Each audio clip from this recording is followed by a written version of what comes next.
हजरात, आज के इस पुरफतन दौर और जोशरुबा माहौल में हर आदमी ये कहता है कि मैं तरक्की कर गया। दुनिया कह रही है कि हमने तरक्की कर ली। डॉक्टर कह रहा है मैंने तरक्की कर ली।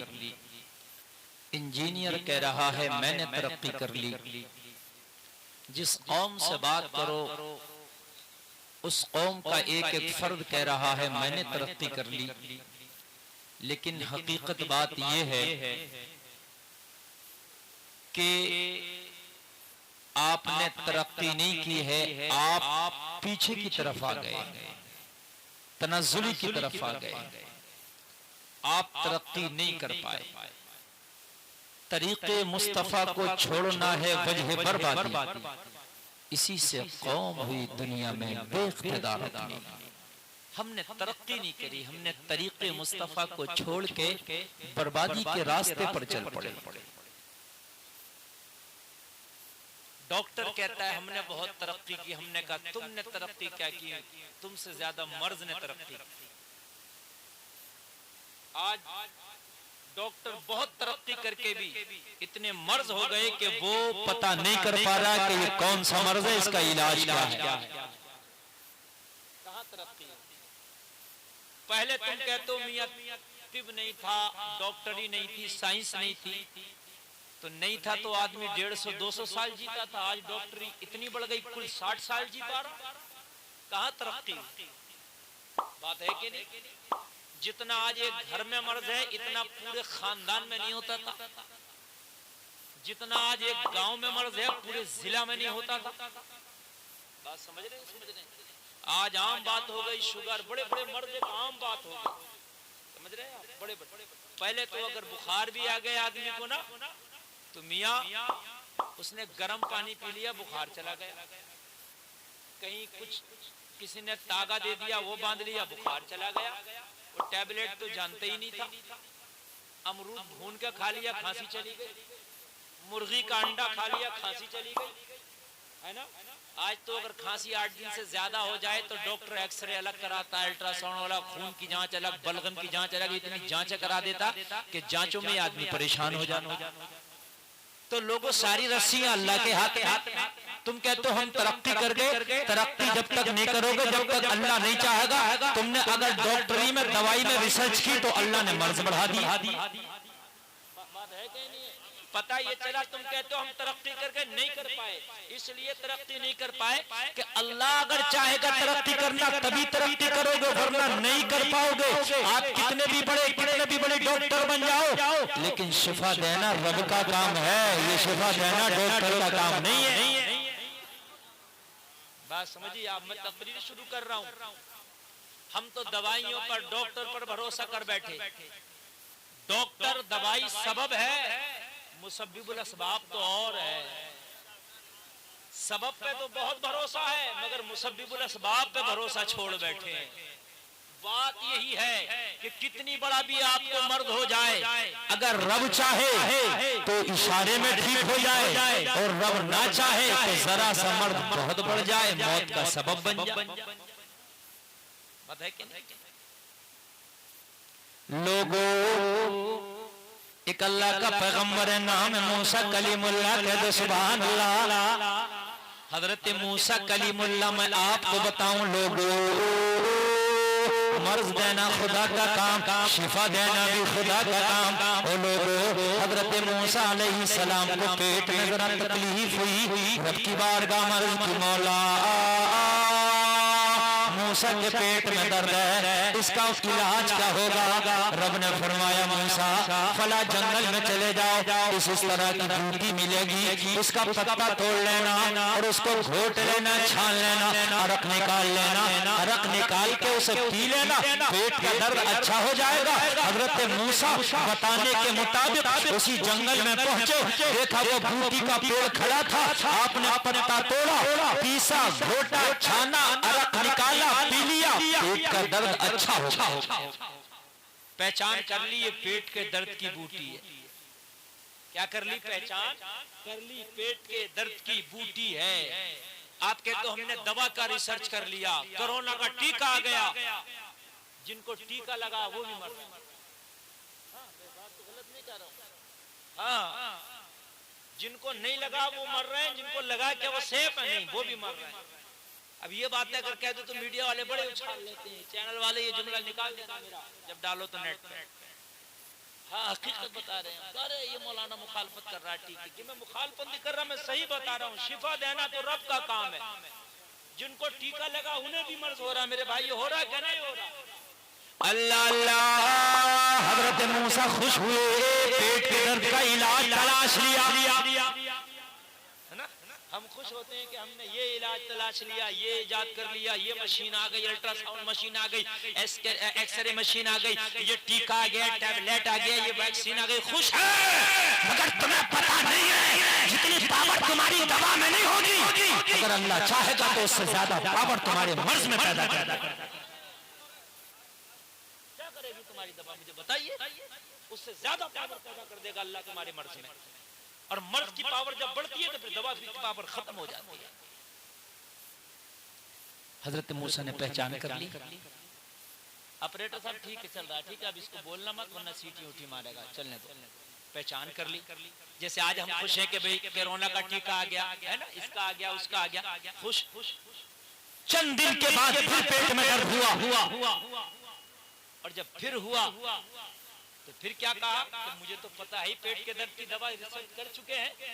उसी पेड़ के उसी बूटी के पास गए और 4 की जमात, ओ बनियान वालों भाई झगड़ा करने नहीं आए। बस इतनी ठंड में भी दिमाग गर्म है लोगों के यहाँ। अरे मियाँ, जनवरी और दिसंबर में तो गुस्सा ही नहीं आता, इतनी ठंड पड़ती है कि दिमाग गर्म होता ही कहाँ। और तुम अब भी झगड़ ले हो यार, मोहब्बत से बैठो और तकरीर सुनो।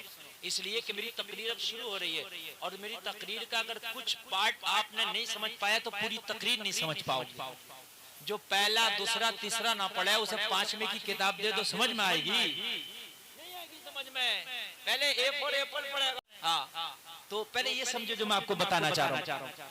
हजरत मूसा उसी बूटी के पास गए। जाने के बाद हजरत मूसा ने बूटी का पत्ता तोड़ा और पहले की तरह पीसा, घोटा, छाना, अरक निकाला, पी लिया। पेट का दर्द बढ़ गया। पहले खत्म हो गया था, अब बढ़ गया। क्या हो गया? टोपे वालों क्या हो गया? बढ़ गया।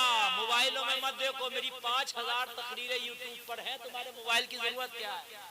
तुम जो मोबाइलों में बना रहे हो इस तरीके से वीडियो, इतनी अच्छी क्वालिटी आएगी भी नहीं भाई। जिस टॉपिक पे चाहो खाली मेरा नाम डाल दो यूट्यूब पे, आपको तकरीर मिल जाएगी। फिर क्यों परेशान हो रहे हो आप? अब मैं लाइव आपके सामने ओरिजिनल बैठा हूँ, बिल्कुल पेवर। तो फिर भाई क्यों आप मोबाइलों में देख रहे हो? यार मोबाइल में देखना था तो मुझे बुलाया क्यों था? मोबाइल में तो आपने देख ही लिया था और देख लो। अब जब प्रधान जी ने मौलाना हमीदुल्लाह साहब क़िबला ने इन्होंने राब्ता करके बुला लिया है तो इसका फायदा ना उठाइए, सामने से सुनिए। हाँ, और सामने से सुनने का मजा ही कुछ और तकरीर जितनी आगे बढ़ेगी आपको मजा आएगा इंशाअल्लाह। पेट का दर्द बढ़ गया। या अल्लाह, दिल में सोचा हजरत मूसा ने, मैंने तो रिसर्च कर लिया था, यही वही बूटी है, वही पत्ता है, वही पेड़ है, वही तरीका है। मैंने घोटा भी है, छाना भी है, पीसा भी है, अरक भी निकाला है, पिया है। पहले पेट का दर्द खत्म हो गया था, अब पेट का दर्द बढ़ गया है। मामला क्या है? फिर रब की बारगाह में हाजिर हुए, अर्ज करते हैं, ए मौला, वही दर्द था जो दर्द अब है, लेकिन मौला जो पत्ता तूने बनाया था, जो बूटी तूने बनाया था, उस बूटी को मैंने पिया था, पेट का दर्द अच्छा हो गया था। उसी बूटी को पिया है, पेट का दर्द बढ़ गया है। रब ने फरमाया, मूसा, शिफा बातें में नहीं है, शिफा बूटी में नहीं है, शिफा तो अल्लाह के हुक्म में है। पहले हमारा हुक्म था, अब हमारा हुक्म नहीं है। शिफा पत्ते में नहीं है, शिफा बूटी में नहीं है, शिफा तो हमारे हुक्म में है। अब मानोगे इस बात को कि नहीं मानोगे? है कोई माई कलाल पूरे मजमे में कह दे मौलाना आपकी बात गलत? कभी कभी वही दवा फायदा करती है और वही नुकसान करती है। कभी कभी उसी मर्ज को वही डॉक्टर फायदा करता है, वही डॉक्टर की दवा फिर नुकसान करती है। वजह ये है तो हुक्म खुदा का होता है, अगर रब का इशारा हो तो फिर दवा फायदा है, इशारा ना हो तो वही दवा रिएक्शन। बात समझ रहे कि नहीं समझ रहे? तो मियां जब समझ रहे हो और बात सच है और बात हक है, तो फिर ये बताओ डॉक्टर साहब ने ये कहा, मैंने ये इलाज दिया है, ठंडा मत खाना, मीठा मत खाना, तला मत खाना, भुना मत खाना, तो अब ठंडा भी छोड़ दिया, मीठा भी छोड़ दिया, तला भी छोड़ दिया, भुना भी छोड़ दिया, गोश्त भी छोड़ दिया, पराठा भी छोड़ दिया, ये भी छोड़ दिया, वो भी छोड़ दिया। यार डॉक्टर पे इतना बड़ा यकीन कि डॉक्टर के कहने से सब कुछ छोड़ दिया, अरे मौला के कहने से हराम भी छोड़ दे। डॉक्टर के कहने से इतना कुछ छोड़ दिया, तो उस रब के कहने से यार हराम छोड़ के देख। छिपा तो उसके हाथ में है, डॉक्टर के हाथ में नहीं है। ओ लोगों, तेरा डॉक्टर कहता है ये मत खाना, शुगर हो गए तो मीठा छोड़ दिया, और कोई परेशानी हुई तो ठंडा छोड़ दिया। तेरा रब कहता है हराम छोड़ दो। उस डॉक्टर पे इतना यकीन है, खुदा की कसम खा के कहता हूँ, जितना परहेज डॉक्टर की बात पे करता है, अगर इतना परहेज रब के कहने का कर ले तो परहेजगार बन जाएगा, अल्लाह का बरगुज़ीदा बंदा बन जाएगा। बेशक डॉक्टर ने कहा ये कैप्सूल नाश्ते से पहले लेना, तो नाश्ता कर नहीं रहा, पहले ही खाएगा, चाहे नाश्ता लेट हो गया मगर कैप्सूल पहले। कहा डॉक्टर ने पहले ही कहा, हमने कहा बाद में खा लो, नहीं नहीं पहले ही कहा, पहले ही खाऊंगा। डॉक्टर ने कहा दिन में 2 टाइम दवा खाना, तो 2 टाइम। डॉक्टर ने कहा सोने से पहले, तो सोने से पहले। यार डॉक्टर ने तेरी दवा पर टाइम रख दिया, तुझे डॉक्टर का इतना ख्याल है कि उसकी दवा वक्त पर खा रहा है। तेरे रब ने तेरी नमाजों का भी टाइम रखा है, अरे रब के कहने के मुताबिक टाइम पे नमाज भी पढ़ ले तो हो सकता है तेरे रूह की बीमारी दूर हो जाए। नारे तकबीर, नारे रिसालत, मसलके आला हज़रत बाबा पटेल शाह, हुज़ूर मुफ्ती गुलफाम साहब क़िबला, उलमाए किराम, नारे तकबीर, नारे रिसालत। मेरे भाई, तुझे डॉक्टर का इतना ख्याल है कि मैं ये दवा सुबह ही खाऊंगा, ये शाम खाऊंगा, इसलिए कि मैं अच्छा हो जाऊंगा, तो गुलफाम का जुमला लेके जा। अच्छा डॉक्टर की ना दवा से होगा, ना उसके कहने से होगा, ना उसकी रिपोर्ट से, ना चेकअप से। अच्छा तो जब होगा जब तेरा मौला चाहेगा, अच्छा तो तब होगा जब तेरा रब चाहेगा। हमने लोगों कैंसर अच्छे होते देखे हैं, हमने लोगों ट्यूमर अच्छे होते देखे हैं, और हमने लोगों को ठोकर खा के मरते देखा है, हमने लोगों को फांसी आई ठंडा लगा मरते देखा है, हमने लोगों को बुखार में मरते देखा है, हमने लोगों को जरा सी फंसी निकली और उसमें मरना देखा है, और कैंसर अच्छे हो गए, लोगों के हाथ पैर कट गए अच्छे हो गए, लोगों को एक्सीडेंट हुआ पूरा जिस्म फट गया मगर अच्छे हो गए। अरे शिफा डॉक्टर के हाथ में नहीं, शिफा अल्लाह के हाथ में है। तो मेरी कान खोल के बात को सुन ले, दवा था लेकिन दवा के टाइम की पाबंदी बाद में करना, नमाजों के टाइम की पाबंदी पहले कर ले। खुदा की कसम अल्लाह तेरी जबान में असर दे दे, असर दे देगा। मेरे भाई तुम कहते हो तरक्की कर ली, कहाँ तरक्की कर ली तुमने? नहीं तरक्की कर ली, मरते तो डॉक्टर भी है।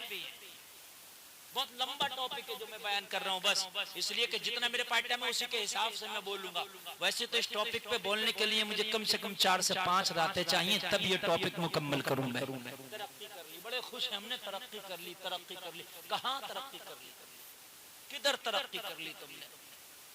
लोगों जिसके नामा अमाल में नेकियां कम है उससे बड़ा गरीब कोई नहीं, और जिसके नामा अमाल में नेकियां ज्यादा है उससे बड़ा अमीर कोई नहीं। नामा अमाल नेकियों से खाली और अपने आप को तरक्की याफ्ता और अमीर बताते हो? खुदा की कसम ये तुम्हारी सोच गलत है, ये सोच तुम्हें ले डूबेगी। चाहते हो कि घरों में बीमारियां ना हो आए, तो लोगों अल्लाह की इताअत पहले करो और दुनिया वालों की इताअत उनके कहने के मुताबिक बाद में करो। अब कान खोल के सुन ले, तुम चाहते हो बीमारियां ना आए तो लोगों को कुरान पढ़ा करो, घर में बीमारियां नहीं आएंगी। नमाज पढ़ा करो, घर में बीमारियां नहीं आएंगी। मेरे नबी फरमाते हैं सदका किया करो, अगर बीमारियां होंगी भी तो चली जाएंगी। मगर सदका करने के लिए हमारे पास पैसे ही नहीं है। डॉक्टर की फीस 500 रुपए दे देंगे, 1500 रुपए का टेस्ट करा लेंगे, खून चेकअप करा लेंगे, ठीक है, 1000 की दवा ले लेंगे, 3000 का नुस्खा जो है ले आएंगे, लेकिन 300 रुपए किसी गरीब के लिए हमारी जेब में नहीं है। बड़ा मामला है। आज भी गरीब, ये सर्दी का मौसम आया ना, कितने गरीब ऐसे होंगे जो फुटपाथ पे लोगों ठिठर ठिठर के मर जा रहे होंगे, कितने होंगे कि अखबार बिछा के सो रहे होंगे, कितने होंगे आज भी जो गद्दा बिछा के सो रहे होंगे। और लोगों कान खोल कर सुनो, अपने घरों से जब निकला करो, तुम्हारे पास जो पुराने कपड़े होते हैं गरम, जिसको चाहते हो कि ये रिजेक्ट हो गए फेंक दिया जाएगा, इसको उन्हें फेंका ना करो। इस सर्दी के मौसम में अपने थैले में रख लिया करो, अपनी गाड़ी में वो थैला रख लो, रास्ते में निकलो। फुटपाथ पर कोई गरीब सर्दी में ठिठरता हुआ मिल जाए तो वो गर्म कपड़ा उसे दे दे। तेरे तो बेकार है मगर उसकी जिंदगी के काम आ जाएगा। ओ लोगों, सदका करना सीखो। सदके से बीमारियां टल जाती हैं, सदके से बीमारियां दूर हो जाती हैं। एक बहुत ही अमीर शख्स, बहुत ही अमीर शख्स अल्लाह की बारगाह में लोगों को गौर करो, कभी भी उस रब की बारगाह में, कभी भी उस रब की बारगाह में पीछे न रहा करो। रब की बारगाह में गिड़गिड़ा के दुआएं किया करो। तुम्हें बीमारियां जब दूर होंगी, अल्लाह शिफा देगा, अल्लाह चाहेगा तो तुम्हें फिर शिफा मिलेगी। तुम्हें सस्ती दवा से भी शिफा मिल जाएगी, तुम्हें छोटे डॉक्टरों से भी शिफा मिल जाएगी। तो मेरे भाई जरा कान खोल कर सुन, एक बहुत बड़ा अमीर जो कारखानों का मालिक, फैक्ट्रियों का मालिक, अचानक तबीयत खराब हो गई। लोगों मिस्र में काहिरा का रहने वाला, काहिरा का रहने वाला, मिस्र का रहने वाला, जरा गौर करो। जब तबीयत अलीम हुई, काहिरा के बड़े हॉस्पिटल में गया अपना इलाज कराने के लिए। डॉक्टर ने जैसे ही चेकअप किया, जवाब दिया तेरे दिल में सुराख हो गया है, तेरा कोई इलाज नहीं, अपने घर चला जा, जो चाहे खा लेना, जो चाहे पी लेना, तेरा कोई इलाज नहीं। फैक्ट्रियों का मालिक, कारखानों का मालिक घर आया, बड़ा नाउमीद सा था। घर वालों ने पूछा, बेटों ने पूछा, बाप क्या हो गया? बीवी ने पूछा, मेरे सरताज क्या हुआ? कहने लगा, दिल में सुराख हो गया है, डॉक्टर ने लाइलाज कर दिया है।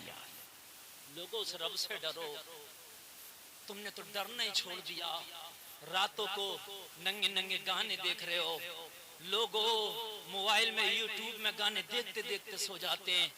दिन भर झूठ बोलते बोलते, गुफ्तगू में गालियां बकते बकते हमारा दिन गुजर जाता।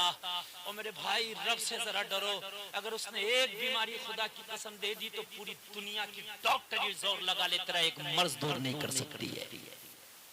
अल्लाह चाहे तो तेरी हर तरह की तकलीफ दूर कर दे। ये दुनिया मिलकर भी चाहे तो रब ने अगर एक तकलीफ दे दी तो दुनिया दूर नहीं कर सकती। ना चलो, तकब्बुर ना करो, लोगों को ना सताओ। इस जवानी को नाच गाने फिल्में देखने में, लहबो लड़ाई बेहयाई हराम कामों में ना लगाओ। इस जवानी को लगाना है तो रब के सजदों में लगा दो। बुढ़ापे के 70 सजदे, जवानी का एक सजदा बुढ़ापे के 70 सजदे से बेहतर है।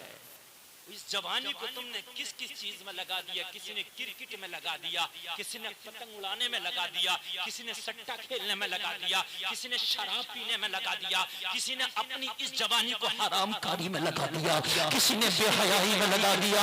ओ मेरे नौजवानों, ये गनीमत है, रब का इनाम है कि अल्लाह ने तुम्हें जवान बनाया है।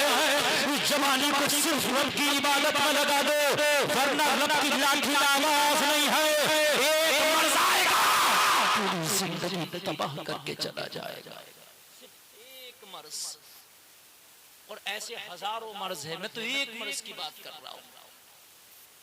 बीवी ने कहा क्या हुआ? कहा डॉक्टर ने लाइलाज कर दिया। बेटे ने कहा क्या हुआ? कहा डॉक्टर ने लाइलाज कर दिया। मर्ज क्या है? कहा दिल में सुराख है। कहा किसका कोई इलाज? कहा कोई इलाज नहीं। अब कारखानों का मालिक है, फैक्ट्रियों का मालिक है, मुझे बताइए, जब डॉक्टर ने लाइलाज कर दिया तो ना कारखाना किसी काम का, ना फैक्ट्री किसी काम है, किसी काम का, किसी काम का नहीं। अब बैठा। घर वालों ने कहा तेरे पास पैसे की कमी नहीं है, चल अमेरिका चल। बड़े डॉक्टर के पास, अमेरिका बड़े डॉक्टर के पास पहुंचा, डॉक्टर को दिखाया, चेकअप हुआ। जो काहिरा वाले ने बताया था वही अमेरिका वाले ने बताया। सुराख हो गया, सुराख बढ़ रहा तो ठीक नहीं हो सकता। हाय मायूस होकर घर वापस आ गया। घर वापस आना था। मैं आपसे अर्ज करना चाह रहा हूं कि हम इलाज तो लाखों लाखों के कर देते हैं, फिर भी बीमारियां लाइलाज होती हैं। कुछ ऐसे इलाज भी कर दिया कर जैसे अल्लाह उसके रसूल ने बताया है, वो इलाज भी कर लिया करो। घर आ गया फिर वापस।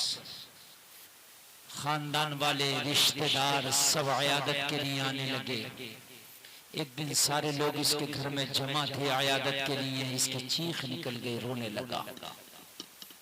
घर वालों ने पूछा, बच्चों ने पूछा, बाप रोता क्यों है? कहा रोने की वजह यह है कि एक दिन वो था जब मेरे मेहमान आते थे तो मैं इन्हें तरह तरह के खाने खिलाता था, तरह तरह के नाश्ते कराता था। आज मैं बीमार हूं तो ये मेरे लिए फल और जूस लेके आ रहे हैं। हाय हाय वो दिन कब आएगा कि मैं इनकी खिदमत करूंगा? और मुझे लगता है कि मेरी जिंदगी में वो दिन नहीं आ पाएगा। चीख निकली वो। बेटों ने कहा बाप अभी तो तेरी सांसें बाकी है, अभी तो तेरे दिल की धड़कन बाकी है। बाप रोने की जरूरत नहीं है, चल सहारा हम लगाएंगे। सहारा लगा के तुझे बाजार में लेके चलेंगे, जो चाहे खरीद लेना। मेहमान आज यहीं रुकेंगे और तू खरीद के आज लाना, जो तू कहेगा वो बना के खिलाया जाएगा, ताकि आज भी तू अपने मेहमानों की खिदमत कर सके। बाप की जोड़ी के लिए बेटों ने बाप को सहारा दिया है।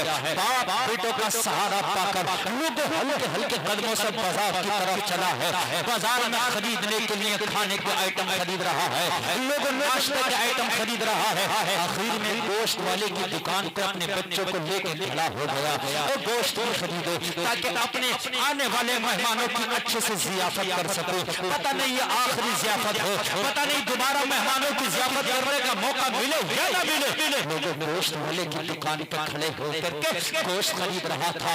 कान खोल के सुना, निगाह उठा के देखा, इसी गोश्त वाले की दुकान के किनारे एक खातून है जो बुर्का ओढ़े है, हाथ में कपड़े का थैला है और जो गोश्त नसाई फेंक देता है पटखोड़ हुदूद वाला, उस गोश्त को उठा उठा के ये अपने थैले में जमा कर रही है। इस तरह इसने इशारा किया अपने बेटे को, वो खातून कौन है जो खराब वाला गोश्त जमा कर रही है? इस खातून को बुला के लाओ। बेटा बुला के लाया। खातून आई, नकाबपोश, हिजाब ओढ़े, हाथ में कपड़े का थैला। ये खराब गोश्त जिसे कुत्ता और बिल्ली भी जल्दी नहीं खाता, तू किस लिए थैले में जमा करती है? कि तूने कुत्ता और बिल्ली पाल रखा है? इतना कहना था, खातून की आंखों में आंसू आ गए। कहने लगी मेरे भाई मुझसे तो अपने बच्चे नहीं पाले जा रहे, तो कुत्ता और बिल्ली कहां से पालू? कहा क्या हुआ? कहने लगी मैं एक बेवा औरत हूं, मेरे कोई कारोबार नहीं, मेरे छोटे छोटे बच्चे हैं, बड़ी गरीब हूँ। अमीरों के बर्तन साफ करती हूँ, झाड़ू पोछा करती हूँ, शाम को जो बचा हुआ खाना मिलता है अपने बच्चों को लाकर खिला देती हूँ। बस यही मेरा काम है। रात मेरे बच्चों के पास में पड़ोस के बच्चे खेलने आ गए और उन बच्चों ने मेरे बच्चों से जिक्र कर दिया कि आज हमारे घर में गोश्त बना था, हमने गोश्त खाया है। बस मेरे बच्चे जब से मेरे पास आए हैं पूरी रात नहीं सोने दिया, मुझसे यही डिमांड कर रहे हैं, माँ पड़ोस के बच्चों ने कहा गोश्त बड़ा अच्छा होता है, माँ आज तक तुमने हमें गोश्त ही नहीं खिलाया, आज हमें गोश्त चाहिए हर हाल में। हम तो शादियों में खाने खाते हैं तो कितने खाने तो टेबलों के नीचे हमारे फेंक दिए जाते हैं। इतनी इतनी बिरयानियां, इतनी इतनी रोटियां टेबल के नीचे निकलती हैं। जब खाने बाद में खाने से फारिग होते हैं तो लोगों जिस खाने को तुम फेंक रहे हो उस खाने का कोई मुंतजिर बैठा है। जिस खाने को तुमने नालियों में फेंक दिया है उस खाने की किसी को बड़ी सख्त जरूरत है। अपने किसी भाई का भी भला करो यार, अपने भाई की भूख को भी देखो, जरा गौर करो। तुम्हें तो अल्लाह ने अच्छे अच्छे खानों से नवाजा, मगर कोई रोगी है कि जिसे खाना मयसर नहीं हो। इतना ही खाना अपनी प्लेट में लो जितना खा सको, अच्छे से साफ कर सको। इतना ना हो जो प्लेट में छोड़ दो वो नालियों में जाए, इसलिए कि मरने के बाद जितना खाना तेरी प्लेट में आ गया उसका हिसाब तुझे देना है, जितना पानी तेरे सामने आ गया उसका हिसाब तुझे देना है। तो इतना ही ले जितना क्या खा सके। लोगों जरा गौर करना, बच्चों ने डिमांड की माँ हमें भी गोश्त चाहिए। बच्चों को क्या पता कि हमारी माँ के पास गुर्बत है, बच्चों को क्या पता कि हमारी माँ मुफलिस और नादार है। लोगों बच्चे के सामने तो सबसे ज्यादा अमीर अगर कोई है तो उसके माँ बाप ही होते हैं। कभी कभी तो बच्चा डिमांड कर देता है, मुझे हेलीकॉप्टर चाहिए, मुझे एरोप्लेन चाहिए। बच्चों को क्या पता कितने का मिलता है, मेरे बाप का सासा कितना है। बच्चा तो बच्चा है। पूरी रात कहने लगी मुझे सोने नहीं दिया मेरे बच्चों ने। गोश्त चाहिए। मेरे पास पैसे तो थे नहीं कि बच्चों को गोश्त खरीद के खिला। मैंने बच्चों से वादा किया रात के बेटा सुबह होगी बाजार खुलेगा तुम्हें गोश्त जरूर ला के खिलाऊंगा। सुबह हुई, बच्चों ने कहा माँ बाजार खुल चुका है, जाओ हमारे लिए गोश्त खरीद कर लाओ। कहने लगी ये भाई मेरे पास तो इतना पैसा था नहीं कि बच्चों की डिमांड पर गोश्त खरीद लेती। मैंने कपड़े का थैला लेकर बाजार में आई, पैसे नहीं थे, क्या कैसे गोश्त खरीद। बस मेरे समझ में आई जो ये कसाई पट्टे हुदूद फेंक रहा है इसका कोई पैसा नहीं जाता, ये फ्री में मिल जाएगा। मैंने इसलिए इन्हें जमा करना शुरू कर दिया, अपने बच्चों को यही पका के खिला दूंगा। मेरे बच्चों ने कभी अच्छा गोश्त नहीं खाया तो उन्हें क्या पता ये अच्छा गोश्त है कि खराब गोश्त है। उन्होंने तो कभी खाया ही नहीं।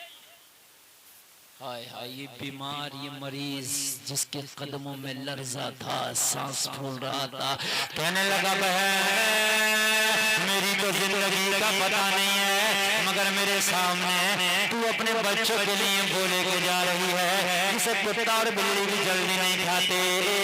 जा अच्छा गोश्त ले ले, जितने की तुझे जरूरत है पैसा मैं दे दूंगा। मैं दे दूंगा। बीमार था, औरत बड़ी खुददार, इसने मना कर दिया नहीं लेके जाऊंगी, मैं इसी को लेके जाऊंगी। कहने लगा पैसे की वजह से तू गोश्त नहीं ले रही है, पैसा जब मैं दे रहा हूं तो पैसे की प्रॉब्लम खत्म फिर क्यों नहीं लेती?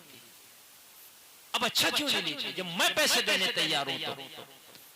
कहने लगे भाई बात यह है कि आज तू पैसे देके अच्छा गोश्त मुझे दिला देगा, मैं बच्चों को बना के खिला दूंगा, लेकिन कल मेरे बच्चों ने डिमांड की तो फिर ये खराब वाला नहीं खाएंगे, इसलिए कि अच्छा खा चुके होंगे, अच्छे का जायका चख चुके होंगे, अच्छा देख चुके होंगे। फिर मेरे बच्चे अगर डिमांड करेंगे तो कहां से लेके जाऊंगी? इस मरीज ने कहा जब जब तेरे बच्चे डिमांड करे इस दुकान से गोश्त जरूरत के मुताबिक ले जाया करना। जब तक मैं जिंदा रहूंगा तेरे गोश्त का महीने में हिसाब कर दिया करूंगा, और मैं मर गया तो बच्चों से कह जाऊंगा मेरे बेटे तेरे गोश्त का हिसाब कर। किसी गरीब को भी देखो मेरे भाई, नबी तो फरमाते हैं अपनी हांडी में एक प्याला पानी ज्यादा डाल लो ताकि एक प्याला शोरबा किसी गरीब को दे सको, अपने पड़ोसी को दे सको, वरना ऐसे वक्त में खाओ कि पड़ोसी के बच्चे सो जाए। हमने तो अगर कपड़ा भी पहना तो लोगों को दिखाना शुरू कर दिया, ओ देख मेरी शेरवानी कितने की होगी, मेरा जूता कितने का होगा, मेरा मोबाइल कितने का होगा, दिखावा इतना आ गया। ओ मेरे भाई कान खोल के सुन, अगर महंगा कीमती कपड़ा पहना है तो गरीबों के सामने उसकी कीमत न बताता, फिर इसलिए कि उसे तो इतना नसीब नहीं है, उसका दिल टूट जाएगा तो खुदा की कसम तेरा रब तुझसे नाराज हो जाएगा। अमीरों को ये ना चाहिए कि गरीबों को सामने उसकी कीमत बताया करें। बहुत से लोग तो जचवाते फिरते मेरा जूता कितने का होगा, अगर उसने बताया 3000 का तो कह रहा और 3000 का 5000 का लाया हूं, 4 का तो 1000 झूठ मिला के बोला, हकीकत बता रहे हैं। हाँ, मोबाइल लाया तो मोबाइल अलग दिखा रहा, वो तो हाथ में अंदर जा ही नहीं रहा। समझ रहे मेरे भाई, दिखा सरकार गौसे पाक तो इतना कीमती जूता पहनते थे कि बादशाह नहीं पहनता था, इतना कीमती जुब्बा पहनते थे कि बादशाह नहीं पहनता। तुम क्या पहनोगे? मगर पहनने का पहनते थे, नियत कुछ और थी। हमारी नियत क्या होती है? मैंने गाड़ी खरीदी है, पूरे मोहल्ले में सबसे महंगी गाड़ी मेरी है ना।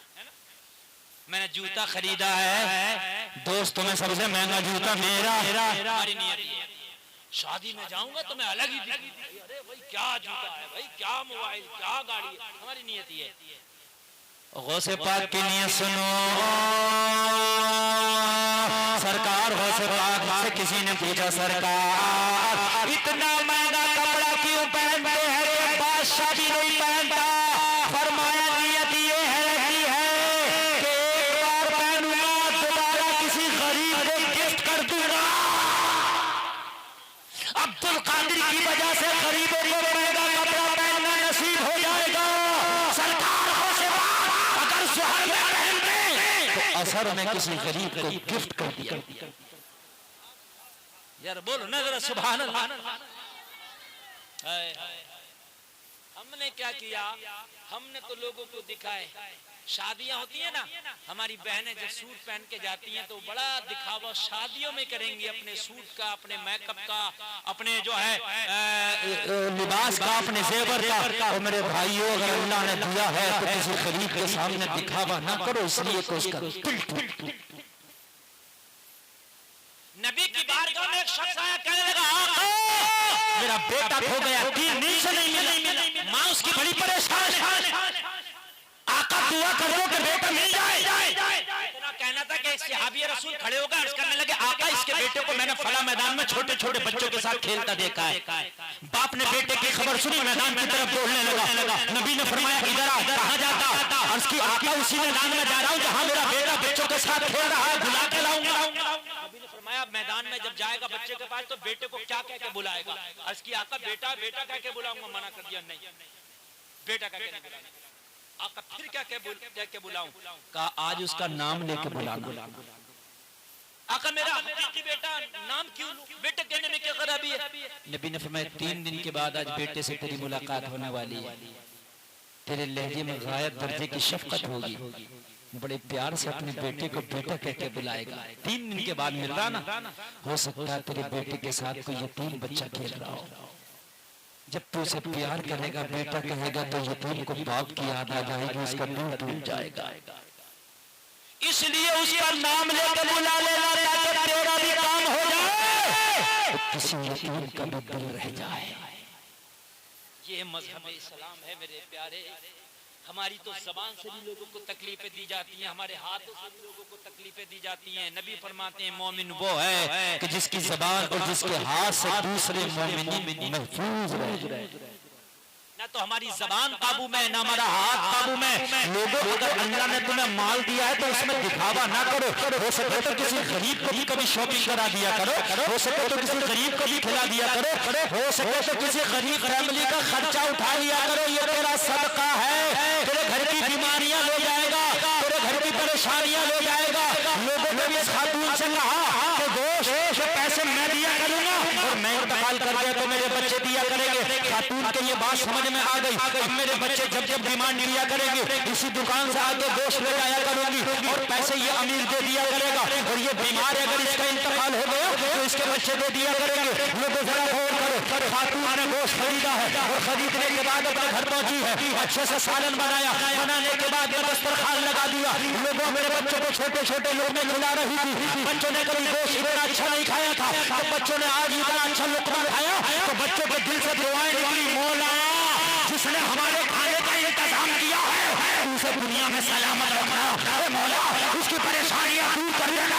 इधर छोटे छोटे बच्चे दुआ कर रहे हैं, उधर मरीज अपने घर में पड़ा है, उधर अल्लाह उसके ऊपर रहमत की बारिश कर रहा है, रहमत की बारिश। हम तो अगर बड़े होटल में खाना खाने जाए तो 1000 का खाना खा के वेटर को 100 रुपए का टिप फ्री में। हाँ, तो किसी गरीब से अगर सब्जी खरीदेंगे और उसने बता दिया 20 रुपए किलो तो फिर बड़ा सौदा करेंगे। 15 कोई दे दो, जबकि सौदा करना मैं ये नहीं कह रहा ना जायज है, मगर ये तो देख वो गरीब 20 रुपए की सब्जी बेच रहा, उसमें उतने सौदे लगा रहा, और जो तू बड़े होटल में खाना खाना गया था तो तूने 100 रुपए यूं ही टिप में दे दिए थे। ये गरीब ऐसे ज्यादा जरूरत है। मेरे भाई जरूरतमंद को देखो, अगर कोई जरूरतमंद है तो खुदा की कसम यार उसकी जरूरत पूरी कर दे, तेरा रब तो सर राजी हो जाएगा।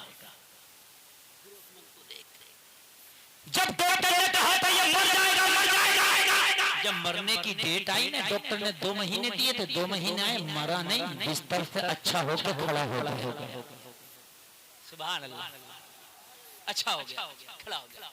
घर वालों ने कहा अरे ये तो अच्छा हो गया, और डॉक्टर की दवाई भी नहीं खाता था तब भी अच्छा हो गया, क्या बात। कहने लगा तो कुछ मर्जी नहीं लगता, अब तो जिस्म में भी जान है, अब तो दिल करता है कि मैं घर से बाहर निकलूं, कमाऊं, कारखानों में जाऊं, फैक्ट्रियों में जाऊं।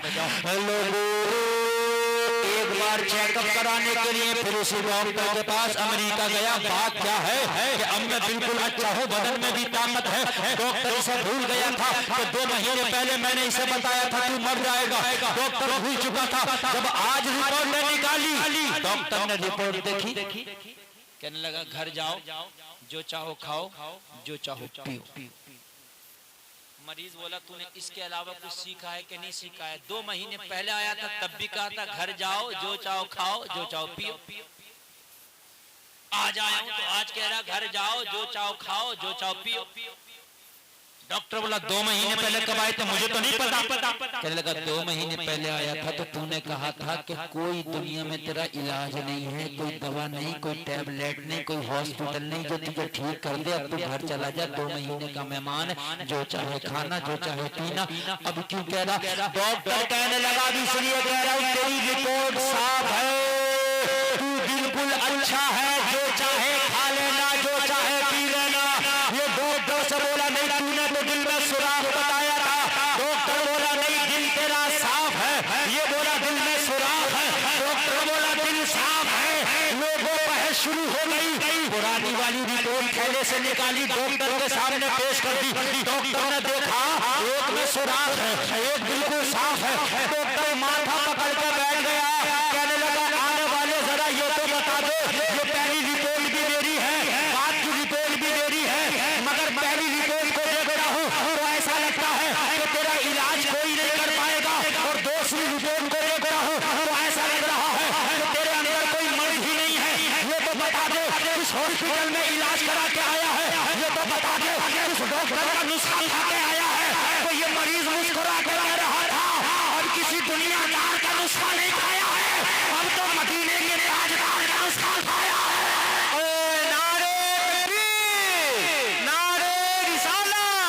जश्न ईद मिलादुन नबी, मसलके आला हजरत फैजाने बाबा पटेल शाह, हुजूर मुफ्ती गुलफाम साहब किबला, नारे तकबीर, नारे रिसालत। अब किसी दुनियादार का नहीं खाया है, अब तो दुनियादार के नुस्खे बंद हो गए थे। तुझसे बड़ा कोई डॉक्टर नहीं, तेरे से बड़ा हॉस्पिटल नहीं, इसलिए तूने तो खुद ही मना कर दिया था कि घर जाओ, किसी दवा की जरूरत नहीं है, जो चाहो खाओ, जो चाहो पियो, इसलिए कि मर्ज बढ़ गया है। अब तो मैं मदीने के ताजदार का नुस्खा खाया, कहने लगा तेरे नबी का नुस्खा क्या है? मेरे नबी ने फरमाया सदका करो, सदका करने से उम्र लंबी हो जाती है, सदका करने से बीमारियां टल जाती हैं। मैंने किसी गरीब घर की औरत का चूल्हा जलाया है, उसके बच्चे के खाने का इंतजाम किया है, अरे इधर बच्चों का इंतजाम किया है, उधर रब की रहमत बरसी है, अल्लाह ने मुझे शिफा दिया है। डॉक्टर कहने लगा जब तेरे नबी के फरमान की ये ताकत है तो मजहब इस्लाम की ताकत क्या होगी? डॉक्टर आगे बढ़ के बोला अब घर बाद में जाना, पहले कलमा पढ़ा दे, दाखिले इस्लाम कर दे। डॉक्टर कलमा पढ़ा जा रहा है और ऐलान करना जा रहा है खोले मोहम्मद, खोले खुदा, फरमान बदला जाएगा, बदले का जमाना लाख मगर कुरान ना बदला जाएगा। दुनिया की तो इतनी मानते हो, परवरदिगार की भी एक बार मानते हो। खुदा की कसम खा के कहते हैं मर्ज आएंगे नहीं, आएंगे तो अल्लाह इशारे में शिफा दे, है ना मेरे भाई? हाँ, मैंने जो कुरान की आयत पढ़ी, बैठ जा, अरे बाबू बैठ के सुनिए, इधर आदर बिल्कुल जहन मुंतशिर न कीजिए। मैंने जो कुरान की आयत पढ़ी, मैं बताना ये चाहता हूं कि अल्लाह ने इस कुरान की आयत में 3 दोस्तियों का जिक्र किया। आज नौजवान लड़के खासकर दोस्ती की तरफ बड़ी रगबत रखते हैं। दोस्ती, फ्रेंडशिप, व्हाट्सएप पे, फेसबुक पे, ट्विटर पे दोस्ती। और हमारी दोस्ती किससे? बेनमाजी से, झूठे से, शराबी से, हराम करने वाले से। इसे दोस्तियां, ये दोस्तियां तुम्हें ले डूबेंगी मुसलमानों। ये नौजवानों कान खोल के सुनो, हर इंसान दोस्ती करता है, दुनिया में आता है, बगैर दोस्ती के नहीं जाता। इसलिए अल्लाह ने कुरान में 3 दोस्तियों का जिक्र किया। पहली दोस्ती, अल्लाह से दोस्ती करो।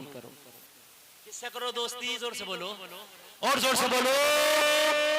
अल्लाह से। अल्लाह से तो दोस्ती हमने की नहीं।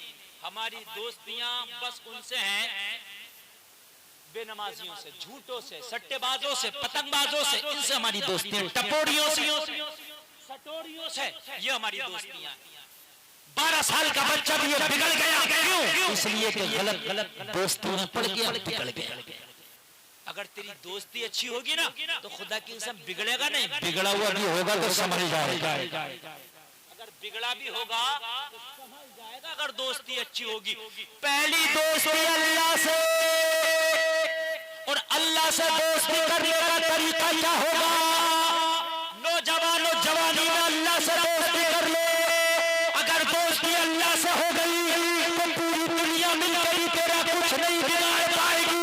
दोस्ती अल्लाह से हो गई, दुनिया में भी कामयाब रहेगा। दोस्ती अल्लाह से हो गई, मरने के बाद कब्र में भी कामयाब रहेगा। ये दुनिया के दोस्त हैं।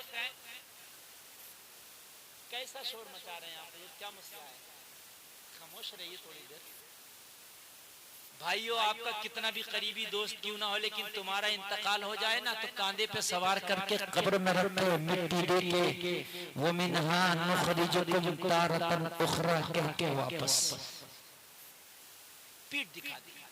कब्र अंधेरी है, अकेला है, सांप बिच्छुओं का घर है, मगर ना भाई तेरा साथ देने तैयार है, न बाप आ रहा है, न पड़ोसी, न रिश्तेदार। यार, जिन दोस्तों के चक्कर में तुमने खुदा को भुला दिया था, आज वो दोस्त तुझे भूल गया। कोई नहीं आता कब्र में तेरी, कोई पुरसाने हाल। लेकिन अगर तूने दोस्ती अपने मौला से की होगी, अगर तूने दोस्ती अपने रब से, जब तक दोस्ती अल्लाह से मजबूत नहीं होगी, तुम्हारी दोस्ती चाहे कितने भी बड़े अमीर से क्यों ना हो जाए, कितने भी बड़े गरीब से क्यों ना हो जाए, दुनिया का डर तेरे दिल से नहीं निकल सकता। जिस दिन दोस्ती अल्लाह से हो गई, उस दिन दुनिया का डर तेरे दिल से निकल जाएगा। नहीं निकलेगा। दुनिया की दोस्ती तुझे हमेशा डरा के रखेगी, अल्लाह की दोस्ती तुझे हमेशा शेर बना के रखेगी। अल्लाह हजरत खालिद इब्ने वलीद, दोस्ती अल्लाह से। एक सहाबी का नाम है। लोगों जरा गौर तो करो, 60,000 फौज में 60 लोगों को लेके जंग के लिए चले। 60,000 में 60 लोगों को लेकर। अगर आज का होता तो हार्ट का दौरा पड़ जाता, पट्टे जैसी मरा पड़ा होता। दुनिया मरवाओगे क्या? 60,000 में लेके जा रहे हो 60 आदमियों को। लेकिन वो असबाब को नहीं, मुसब्बिबुल असबाब को देखो। सुभान अल्लाह। अरे यार, जरा जिंदगी पैदा करो आप लोग, जरा सुस्ती ना पैदा करो। हाँ, दोस्ती अल्लाह से। आज बड़े परेशान हो, एनआरसी होगा तो क्या होगा, सी आ गया तो क्या होगा, बड़े परेशान। लोग कागज में नाम सही करा रहे हैं, आईडी सही करा रहे हैं, अरे एनआरसी आ रहा। लोगों, अगर दोस्ती अल्लाह से नहीं है तो यहाँ रुक जाओगे तो वहां मारे जाओगे, वहां समझ जाओगे तो यहाँ मारे। और जिस दिन दोस्ती अल्लाह से हो गई, जमीन अल्लाह की है, तुम्हें कोई नहीं निकाल सकता। सुभान अल्लाह। तुम कितने अच्छे कागज कर लो, तुम यहाँ से तो नहीं निकाले, यहाँ से निकाले जाओगे, बाहर से निकाले जाओगे, बाहर से निकाले जाओगे। जिस दिन दोस्ती अल्लाह से हो गई, सारी जमीन अल्लाह की है, कोई माई का लाल तुम्हें निकाल ही नहीं पाए। अब तो तुम लाखों और करोड़ों में हो। एक दिन इसी भारत में एक आया था,